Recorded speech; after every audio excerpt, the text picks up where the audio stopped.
Reactions are pouring in after that historic fight over House Speaker. WDRB's Lindsay Allen tells us what local lawmakers have to say. Lindsay. Well, guys, after those 15 rounds of voting, as you know, it was a long start to that 118th session of Congress. Despite a week showcasing the GOP's division, local Republicans stand united behind the new Speaker of the House.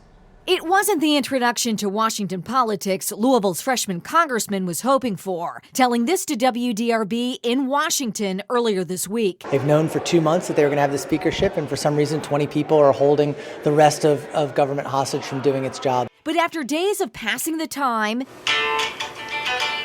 and keeping the kids awake to watch Dad's moment on the House floor, Democrat Morgan McCarthy was officially sworn in to represent Kentucky's 3rd District early Saturday morning. He released a statement saying, quote, "I'm proud to finally be sworn in after 5 days of Republican infighting held up our legislative business." But the group of conservatives holding up the speaker vote this week did not include any Kentucky or Indiana representatives. In fact, all say they are united in their support for new House Speaker Kevin McCarthy. New freshman Congresswoman Erin Houchin, representing Southern Indiana, saying in a statement, quote, "I'm encouraged our conference united around what's best for our country and together elected Speaker McCarthy to get things done for Hoosiers at home." Kentucky's James Comer delivering the nominating speech ahead of the 13th speaker vote.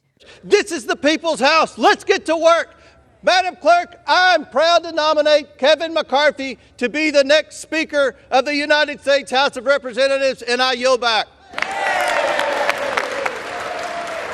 Even Congressman Thomas Massie, who's been a frequent critic of GOP leadership, including McCarthy, gave his support, telling Tucker Carlson McCarthy has agreed to form a committee to investigate possible abuses by the FBI and other intelligence agencies, something Massie says was in the works behind the scenes this week. We were making sure that this committee wasn't going to be fenced in, that it wasn't just going to be a show committee. We wanted to make sure that we have full jurisdiction. McCarthy making concessions to get over the finish line, including agreeing to a deal that gives colleagues the ability to oust him as Speaker with just a single vote.